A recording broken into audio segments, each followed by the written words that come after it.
Subscribing to The Observer on YouTube couldn't be easier, and we're going to show you exactly how to do that. First, navigate to www.youtube.com/theobservernj. Once you get there, all you need to do is hit the subscribe button. Next to the subscribe button, click the down arrow and then all. And that's it. You're subscribed, and now anytime The Observer is live, you will be notified. You can now listen to the Observer Live podcast in languages other than English. Here's how. First, click on the Settings tab right here. Then, look up for audio track and click on that. Then, scroll around for different languages, find the one that you want to hear everything in, and click on it. And it's that simple. Now you can listen to everything in the language of your choice on the Observer Live podcast.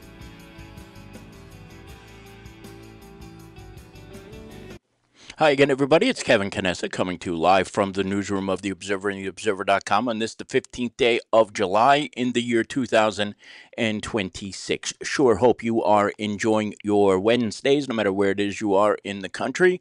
And here in the Northeast, it's feckin' hot. And here is Tony Mondero to talk about it. What's up, Tone?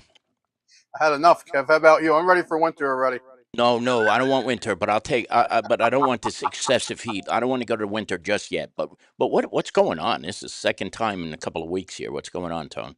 Yeah, I'll tell you, we'll get close to 100 degrees. It all depends what this forest fire smoke has to say. The thicker the smoke is later on today, it could,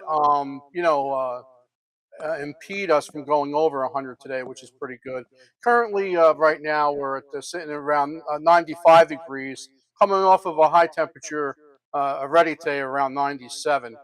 That could go a little higher, maybe a couple degrees within 100 degrees later on today, 98, 99. And then we'll have to deal with maybe a scattered shower, very scattered shower or storm later on. And that'll lead us to slightly cooler tomorrow, and each day going into the weekend and into next week will get cooler, relatively cooler, as temperatures will cool down until low 80s, and it won't be as harsh. The humidity will lower each day as well. And within time, the forest fire smoke will also dissipate in the next several days, but it could get even worse tomorrow. Now, I don't think we'll have an orange day, meaning that when you wake up and look outside, everything's totally orange with really Right. limited visibility like we had a couple of years ago. So we're asking people with the action alert days that the DEP has issued, those who are sensitive outdoors, be careful. Those that have sporting events, or any camps, outdoor activity, people who have asthma, who are sensitive to air and temperatures like this, is maybe to stay indoors, especially during the course of the day when it's really hot, and leave anything that you want to do outside either very early in the morning before it really heats up, 5, 6, 7 o'clock, and then in the evening after the sun goes down is the best way. And also, then I should point out the National Weather Service has also issued a heat advisory until tonight too. Probably wise to keep the windows closed on days like this too for people without air conditioning, but that's got to be a very difficult situation for people. If you don't have the ability to keep the windows open, you don't have air conditioning in the house, what do you do? There are cooling centers all over the place, but, the public library's open, the Carnegie Board of Health, for example, the Board of Health offices in Harrison, I'm sure you could pop in there, or town hall, whatever, but it's got to be hard when the air conditioning, if there is none, and you're supposed to keep the windows closed. Right, and especially the elderly and the pets too have a hard time with this, and people are sensitive like asthmatics. They have to be very, very careful, and yeah, it's really, really bad. It's really been a summer of heat so far. This would be like almost 4 days that we've had 100 degrees or better. It's shaping up to be, so it's been a busy time. And just to throw another movie right to this, so we'll have to watch out too to see if the atmosphere becomes really moist over the weekend with a threat and some locally heavy rain showers and thunderstorms that could produce some isolated flash flooding. A lot of times this year we're paying the price when we break this heat, and also we receive word from the Hurricane Center that something might be trying to develop in the Gulf. So it's going to be a busy couple of days here at the Harrison Weather Center, which it seems like every time we reconnect, Kev, there is news Yeah. of weather. How about that? We are halfway through July already, but the hurricane season has already begun. Is this the time of year where you start to see things develop more than usual, or what's the deal with that? There's a very strong El Nino this year, Kevin, and all the hurricane experts out there say it's going to be a very quiet year. I think it will be, but Hurricane Andrew in '92 happened during El Nino year, and that really devastated southern Florida. So each disturbance, every time a system gets a name out there, we monitor it here at the Harrison Weather Center. So, and try to keep everybody up to date if something was to hit this area, in the Northeast and Middle Atlantic states. It's interesting. At the beginning of last winter, you warned us and said that you expected and had this belief that there was going to be a very, very cold and snowy winter, and that's exactly what happened.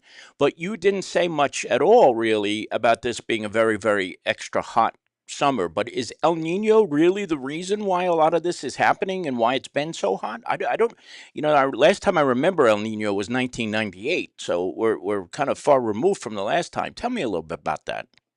This one's supposed to be a super one where we're going to really have some, really chaotic weather.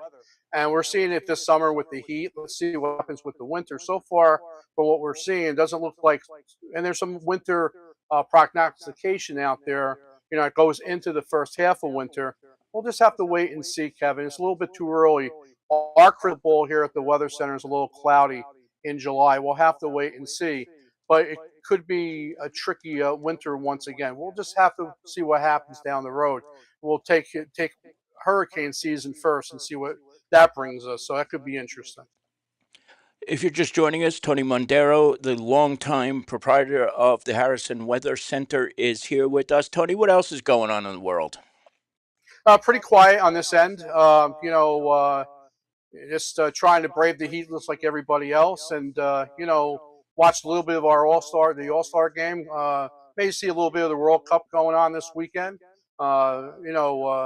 The soccer fans must be all excited about that. I know our area is a big soccer area, so congratulations to everybody who are soccer fans and have the World Cup right here in East Rutherford, New Jersey. It's pretty exciting. It really is. Have you watched any of the previous matches? Like, have you been into it? Because I got a chance to watch the France play, and of course, with England being in the final, it's always a kind of partial to England. But I know there's going to be a lot of people, including our own friend here, Manny Ventoso, who will be rooting for Spain to win on Sunday. How about a handicap on that, or are you watching? What's going on that way? I'm not really a soccer expert, Kev. So anybody betting soccer off of Tony Mondero, I would strongly advise against it. Take our weather forecast, not our soccer predictions. And this is not a time to be talking much about baseball either, even though you did watch a little bit of the All Star game. I didn't put it on. I didn't watch the Home Run Derby, which was on Netflix. What the hell is that about, putting that on Netflix? Jesus. And, it's not gotten any better with the Mets. In fact, they continue this last week just being horrendous. I mean, it's embarrassing. The whole country is seeing this. What is going on, Tone? I don't know, Kevin. I'm a huge Mets fan. I'm very disappointed. You know, I'm still of the belief you got to sell the team off now. Not the young players. They're not the Benjes in the world, and the young kids like that. And if it was up to me, Lindor goes and Soto goes. They all go, and start all over again. Get yourself a new GM and a new manager, and let's see what we got. This is incredible. Everybody is saying it's the worst team that money bought. It's like the second or third highest paid team in the major leagues, and it's sad. It really is. I'm very depressed about that. It is disgusting. They said 1993, I think, was the year, or was it 92? I always get it mixed up. the worst team money can buy? This is Yeah. without a doubt the worst team money can buy. It's embarrassing. It is embarrassing. It really is. And for Steve Cohen to go out there last week, I thought about it after you and I talked about it last week, and give this guy a vote of confidence and say, no, we got to just give it, he's got a 5-year contract. Let's see how it goes. What the hell? I mean, that is just bull, isn't it, Tone? Yeah, it's aggravating. And I knew from day one that Stearns wasn't going to be our guy. As soon as he got rid of Showalter, I knew that we were in trouble there. I think he kept Buck. They're saying maybe that one woman who was a pretty good GM, and maybe Omar Minaya to maybe run the Mets might be a better path. I don't know. But I won't go back until it changes to Citi Field. I'm boycotting. I'm not spending my money on that team any longer. And like I said, I'm totally disgusted. When you make a ground ball as shortstop and you're jogging like Juan Soto does, making $362 billion a year, it's aggravating. It's infuriating, really. It really and truly is. And I'm with you. I'm glad I haven't been to Citi Field in a long time. No plans on going. And for this product, it's unbelievable. Even though tickets are on the secondary market going for next to nothing, you Yeah. couldn't pay me money to go there right now and watch this abomination of a baseball team, Tony. It is just, and it seems like we're saying this every freaking year. It Yeah. really does. Like Jimmy was in the chat room saying go Yankees and Manny backed him up, but like this doesn't happen to other franchises. It just doesn't. It just happens. It seems like it always happens to the Mets. I'm tired of it. What else is going on though, Tone? No, that's it. It's a quiet week, Kev, Good. and it was great to be at the end this week, and to wrap it up. Folks, another day or so of the real hot weather. The forest fire smoke may get worse, especially tonight and tomorrow. Then that moves out. Please, there's a great website called Air Now, air.now, or airnow.com. Go to that website for the latest. That has all the health information. The local health departments their websites would be good. The county health, Hudson Regional Health would be good to be the emergency management, all good leads on the air quality and what you should be doing. The National Weather Service has issued a heat advisory through later today. Highs maybe near 100, and then we start to back down the next few days. But like we were saying, we'll have to be careful of maybe some heavy rainfall over the weekend. Not everybody's going to get it; it'll be hit and miss. And then a real nice cool down, relatively cool down, with lower humidity and temperatures in the lower 80s for next week, which would be really nice to give us a little bit of a break. And I wish I could say with confidence that this is the end of the heat. We still have August to go in the dog days, so it could be a lot worse coming up. We'll just have to wait and see. If I could back you up real quick too, you had mentioned the Air Now. I have the app on my phone. It's probably going to be hard to see because of the camera. It's at 110 right now. I don't know what that actually the air quality index, but it's at 110 and it's in the unsafe range too. So you're absolutely right. And there is an app on iPhones and for Android for the Air Now. It's run by the Environmental Protection Agency. Not that they have any credibility right now, but you might want to download that too for your phones, right, Tone? Yeah, absolutely. And what's nice about it, when you see the regional map, if you're on a PC, there's local stations that you can click on that's around our county and statewide. So, and also what you do, zoom that out too. So what you can do is you can actually loop that and you can Right. actually see, and our smoke will be getting worse coming from the north and northwest. So pay attention to that. That's the way it'll be coming in, settling out, and then moving to the southwest as it's pushing out, not to the southeast off, but moving more out to the southwest when it starts to break down. So wanted to focus to your north and watch the Air Now app take the smoke to your south and west over the next few days. Beautiful. Tony, it's always a pleasure to spend time with you. I wish we could do it more often, but it's once a week, so that's Absolutely. good enough. Thank you, my friend, and I will see you 1 week or so from now. I'm not sure if it's going to be Tuesday or Wednesday. It depends on how my mother's situation is. I'll explain that. You'll know. I'll keep you posted, okay? Very good. And remember, folks, before I go, and Kevin would shoot me if I don't say this, No, I please like and wouldn't. subscribe. Please like and subscribe our wonderful show here. And thank you, Kevin, Lisa, and everybody at the Observer for the opportunity. We really appreciate it. Thank you, Tony. Talk to you later, buddy. There he Take is, care, the sir. one and only Tony Mondero of the Harrison Weather Center. Let me put that up on the screen here for you, just as a reminder. And I don't want to beg, but I'm also kind of begging. We have 961 subscribers right now on YouTube. And once we get to 1,000, it opens up a whole new world. We need to get 39 more. So if you can, at your convenience, go over to www.theobserver.live and then just hit the like button. That's it. That's all we're asking for. And it'll help us to open up a whole new world. Once we get to the 1,000 subscribers, we can do more polls and things of that nature. So when you get a chance, I hope you will help us out by doing that at your earliest convenience. It only takes about 20 seconds or so to do that. Now, I have got a lot of things that I have to get to today, including last night's Kearney Town Council meeting. And I also want to address a few other things. But before I do that, I do want to explain something to certain people who seem to think that it's okay to discuss things about my private life and things that go on in my life when I'm not working at the Observer. Most of you know that my mother has been pretty ill over the last couple of months. In fact, it all started in September. First time she was taken to the hospital. She had to be airlifted at one point from home.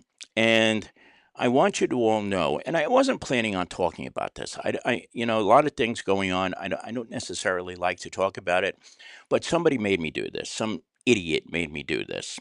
And that's because this person went online and was questioning why we didn't go live yesterday on the day when the town of Kearney was having its budgetary meeting. So let me put this here up on the screen. This is from former Kearney councilman John Ledbeater, who has not been on the town council in ages, but this is something he wrote. I'm going to read it to you as he wrote it, not the way it should be read, because it's in some kind of jarbled mess here. It says, why is it the online observer is out and not a mention of the big tax increase coming? Not even a mention of the public meeting tomorrow night. It is a shame that we as residents are so disrespected and not informed by our local paper that knows about the impending increase. Guess we know where they stand. All right, Johnny boy, you've had my number since 1995. You have. And you could have easily picked up the phone and asked the question. But the reality is, the reason why this wasn't in the paper this week and why I decided that I needed to go live today is because my mother had a procedure called a transcatheter tricuspid valve replacement. I'm sorry for speaking in scientific words, which I know are above and beyond your capabilities of comprehension. But yesterday I spent the day at Morristown Medical Center as my mother had her fifth heart procedure done. And you will forgive me for not having in my list of priorities something about this meeting. For you to suggest, or anyone to suggest, that this was intentionally omitted from the Observer is absolutely disingenuous and an utter falsehood. I would expect better out of a former Republican councilman, but then again, you never have been the smartest of people to ever serve in this town. You never have been. And I think anybody who knows you would be able to understand that. So rather than get in a pissing contest with you, John, I'm just simply going to say that what you see on the screen right now at the top is what you are, and what you see below it is what happened to my mother yesterday, and the reason why I wasn't able to go live. Think about it for a second before you make stupid, asinine comments on social media.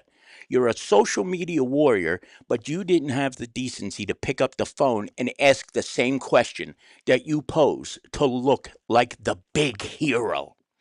Well, guess what? You look like an idiot. And you did at the council meeting last night, too. You and Leo Vartan playing your little games like it was 1997 all over again. Get over the fact that you are a nobody now and just accept it. Now, enough with that. Last night's meeting was very, very contentious. There were a lot of people who showed up at the council meeting last night.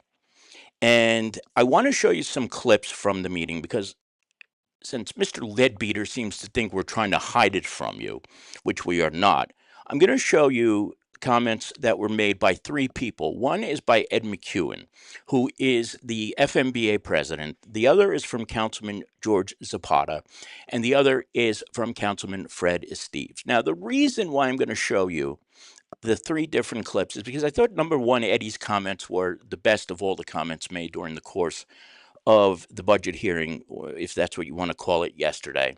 And Councilman Zapata and Esteves are on opposite ends. They both voted in different directions. And then I'm going to explain to you what is actually happening with this 14.12% tax increase. But I want you to get a little bit of a basis for what happened last night. First, we'll start off with Ed McEwen, again, the president of the FMBA. Take a look at this. Good evening, Mayor, Council. Good evening, everyone. I wasn't planning on really speaking tonight, but a number of my members were texting me with some concerns about something that were going on with this budget. First of all, in addition to being the FMBA president, I'm also the vice president for the state union.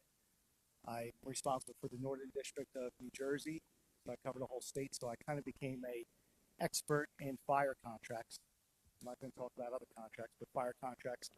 Can you hear this in the chat room? It's very, very low. What I heard about was about adjusting starting pay for firefighters. I'm not going to go into the other unions and whatnot, but Kearney is actually one of the lowest starting pay in the state of New Jersey. When we talk about hiring new firefighters at $41,000 a year, I think a resident brought up hiring 3 firefighters, $120,000. One thing that might be missed from that context is they are replacing 3 firefighters that are making approximately $450,000. So that's where significant savings do come into play. Would you say 450? You're adding it all together. Yes, three people That's right. retiring, $450,000. Please be 3 clear. people being hired, making up $120,000. And because of the step structure in the town of Kearney, which again I'll say is one of the largest in the state and least generous towards firefighters, it takes them about 13 years or more to catch up to that top pay raise. And that's where I come into a concern when it comes to when I hear about a hiring freeze for 2027. I understand it when it comes to the budget. But a hiring freeze in place where you are talking about significant savings is concerning, because a hiring freeze in public safety not only puts residents at risk, but it also puts us firefighters, police officers at risk as well. When I think back to December, I was working on the night of the crossbow incident with the fire and a barricaded suspect that had murdered someone the day before. I watched from inside the building a firefighter get pulled out in front of me who I thought was killed. I watched him get dragged in front of me, and I thought he wasn't going home to his 2 kids. So when we start talking about cutting employees, we're talking about increasing risks and not sending people home at the end of the day. And that scares the hell out of me because I got 3 kids under 4 years old. So we're not just dollars and cents here. We're real people with real families too. I lived in Kearney for my whole life. I was a homeowner in town. I watched the tax bill go down many times, and I didn't understand why. Today, I understand why. We can't go in a time machine and go back. But what we can do is start to make hard decisions to go forward. And I don't think it would be the benefit of my employees when we talk about layoffs. When we talk about layoffs in the Civil Service Commission, I understand the answer to this question, and Schwab will tell you, when you lay off employees, who are you laying off? What salaried employees? The lowest salaried employees. You're not targeting the higher salaried employees. So the savings when it comes to a layoff like that is not as significant as people think it is. When we start talking about a hiring freeze, yeah, you'll see some savings for 2027. Am I in favor of it? No, because I'm on the line. I'm going to be having my life a little bit extra at risk because of it. We talk about sacrifices. Fine. I guess I got to make a sacrifice. My family may have to make a sacrifice too. I hope not the ultimate price one. But just remember that when you're making decisions tonight, yes, it's the residents and taxpayers, but it's us on the front lines too, fire and police and other town workers. But, public safety does come at a cost. So thank you for your time this evening. Thank you. I know some people are having trouble hearing this. You really have to put your volume up. I just listened on my phone and I could hear what Eddie was saying better than I could through my own ear set right here. It is as loud as it's going to get. And unfortunately, I don't know what it is, but for some reason, when people get up to the microphone, they never speak into it. But what Eddie basically is saying that, the FMBA and the unions would be against, putting some people on part-time, and that a lot of times that there's this belief that when new people are hired, that it's new positions. They're not.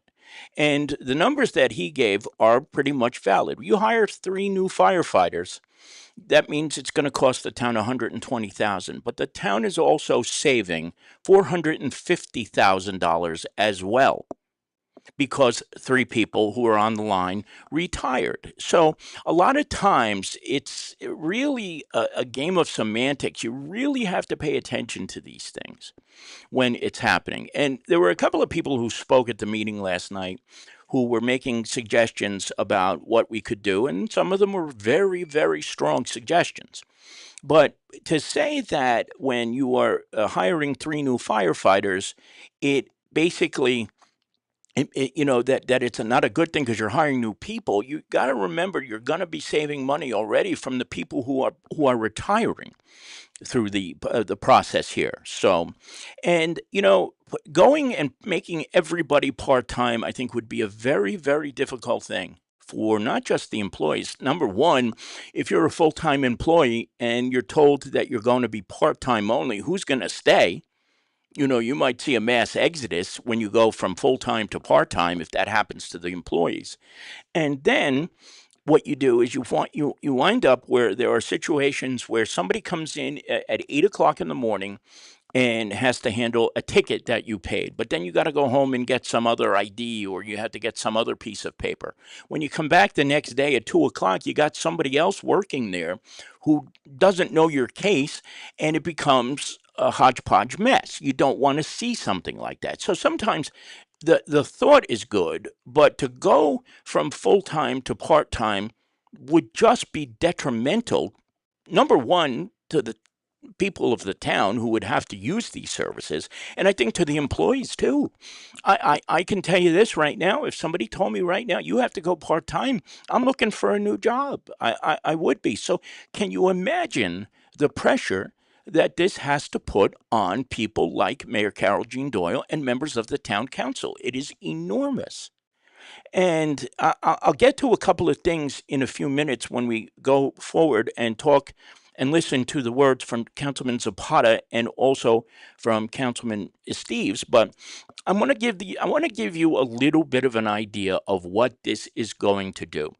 And when I prepare to go and do my broadcast, I often use a person who has a tax bill of $10,000 because it's a nice even number. All right. Now, I know some people will pay a lot less than that. There will be some people who pay a lot more than that. But for the sake of even numbers, I want you to understand this. What this 14.12% tax increase is going to do. It sounds big, doesn't it? 14.12% sounds pretty damn detrimental, but I'm going to break this down to you. If your tax bill is $10,000 per year, your increase is $479 for the year from the town. What that comes down to is an increase of $40 a month increase. Now, I understand that even a $40 increase could be very difficult for families in this town right now. We are experiencing things in this country right now that none of us thought were going to happen, but guess what? They are. So, I do understand. I don't want anybody watching this right now to think that I am not empathetic to everything and every struggle that every person in this town who is going through a struggle is going through, because there are many of us, there are many of you who are going through difficult periods right now. And I don't want to diminish this by saying a $40 a month tax increase is nothing, because it is something. It certainly is.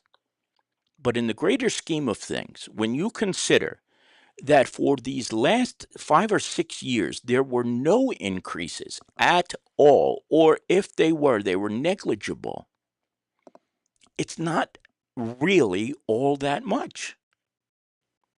And I don't want to sound like an apologist for this administration. That is not what my intention is.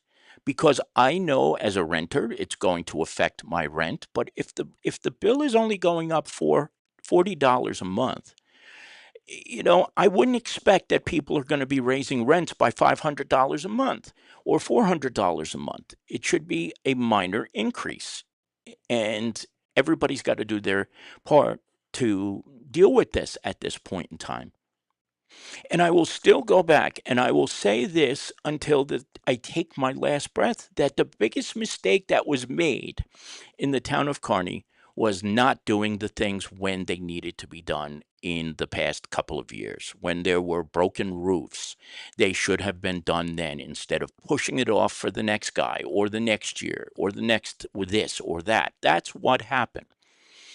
And the former mayor convinced all 8 members of the town council, who are now on opposite sides, okay?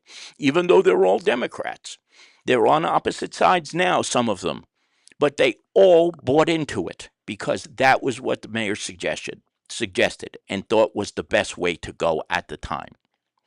So yes, there are some people here. There are some people here who do hold some blame in this mess. They do, because they were there.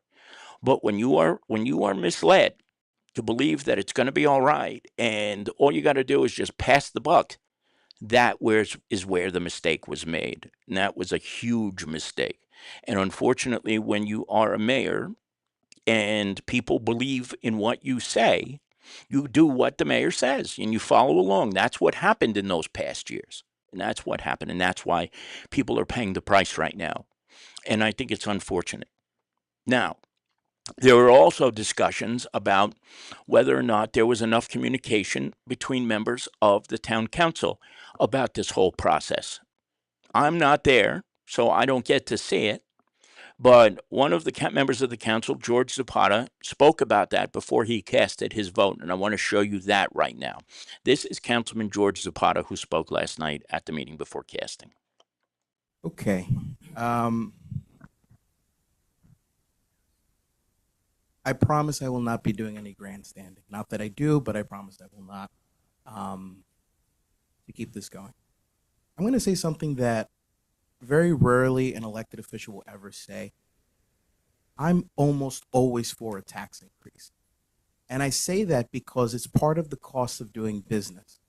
When I got elected to the school board when I was 18 years old, one of my first votes was pushing for a tax increase. At that time, with school board and the way the policies are set up there, you have a 2% cap as the max that you could do. And at that time, for the Kearney School District, we were one of the most underfunded school districts in the state. So it was a no-brainer doing a 2% cap. And every single year I was on the school board, not only did I vouch for that 2% cap, because it was just doing enough to keep the system going, making sure that we provided all the services and we provided everything for our personnel. But on the flip side of it, as an elected official on the school board, I worked with my colleagues across Hudson County and across the state of New Jersey through the New Jersey School Boards Association to advocate down in Trenton for a change in the school funding formula, which at the time made it so that Kearney was one of the most underfunded school districts in the state. Thankfully, in 2019, back then, Senate President Sweeney listened to what we were advocating for and what so many others were advocating for. And there was a change in the funding formula that made it possible so that we weren't just one of the most underfunded school districts, but we were more equitable. Since then, up till now, I've always voted in favor of a tax increase again, because it's just part of doing business. That being said, I can't ignore the fact that I just finished having an election. And every time I'm here on the dais, I speak very truthfully, honestly. I don't really write a speech. I just write little notes of what I got to say because that's what I'm thinking as I hear everybody's comments. The biggest thing that I kept hearing from residents, whether they supported me or they supported one of the people that was running against me, was the affordability piece.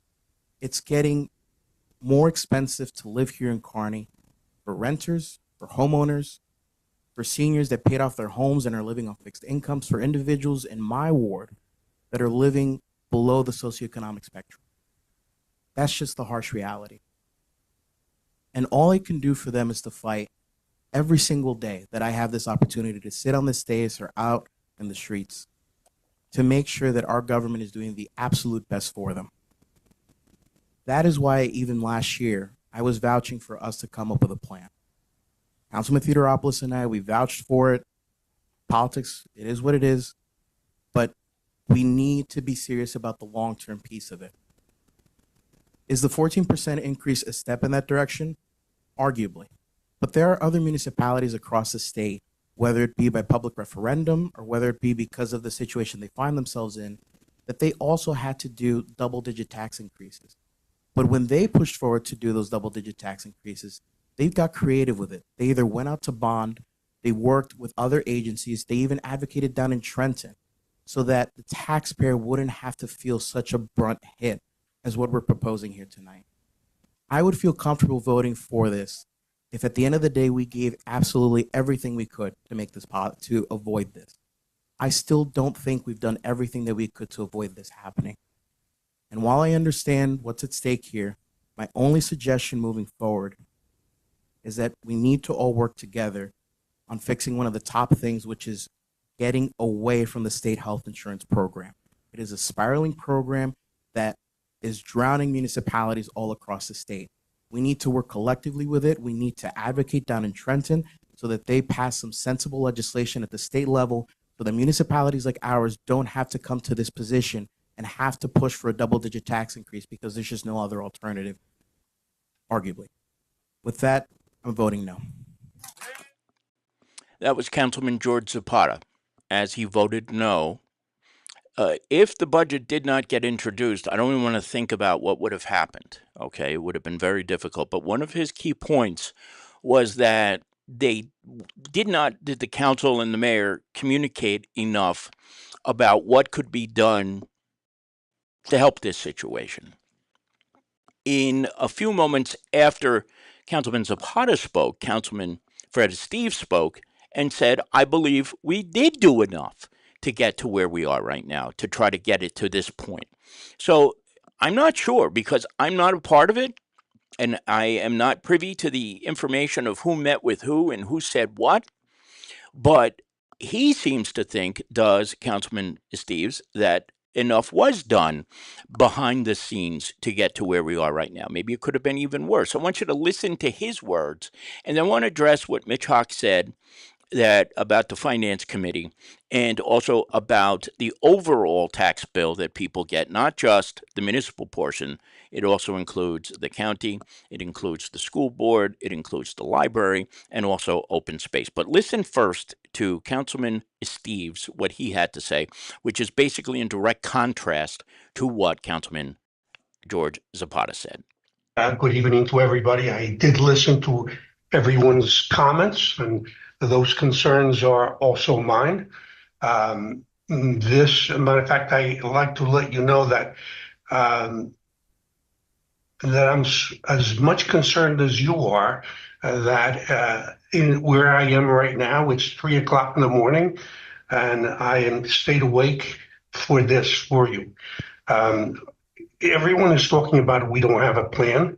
I happened to be in the finance committee the first year this year, and there were conversations I had with everyone in order to put us in the right path.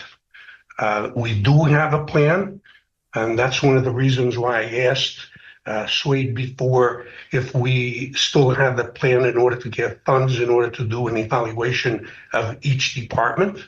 That's one of the key things. The other one that I believe is a big one is the reevaluation of the town. But bear in mind, this is only for the future. Whatever damage was done in the past that we're feeling it this year is something that we cannot cure. Even if we sell land and we get money from the land, that's only temporary. That's not going to fix your tax rate. The only way we're going to be able to align the tax rate is through savings and doing it department evaluation and where we can find savings there and doing the reevaluation, we can get additional money, especially from the commercial. I think that's the proper direction we're going. If we're looking for a plan in order for us not to be able to raise money because of money we don't have to operate, someone doesn't understand financing. I think we do have a plan in order to put us in the right path. And it's going to take us a couple of years in order for us to go back to maybe even giving a tax break to the taxpayer. So because we are going in the right direction, I vote yes. So you just saw two very diametrically opposed rationales, one for voting against, one for voting for. The ultimate vote was 5-4, and the budget was adopted. But both gentlemen, and I use them because I think they were the most succinct and clear, have valid points. And I guess the ultimate question with all of this is really what was discussed and what was done before they got to this point. And we'll try to get to that. We will definitely try to get to that. But here's the thing. I want to address one thing that Mitch said, and he said it earlier. There was nobody on the finance committee that was misled by Santos. I couldn't disagree with you more, Mitch. I really couldn't. When Al Santos was the mayor, most votes were 9-0.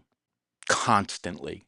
Very, very rarely did anybody challenge Al Santos when he was the mayor of the town of Kearney. Very, very rarely was there a vote that wasn't 9-0 in the final tally. Part of the reason was because they discussed a lot of things behind closed doors, and no matter what, if they knew something was going to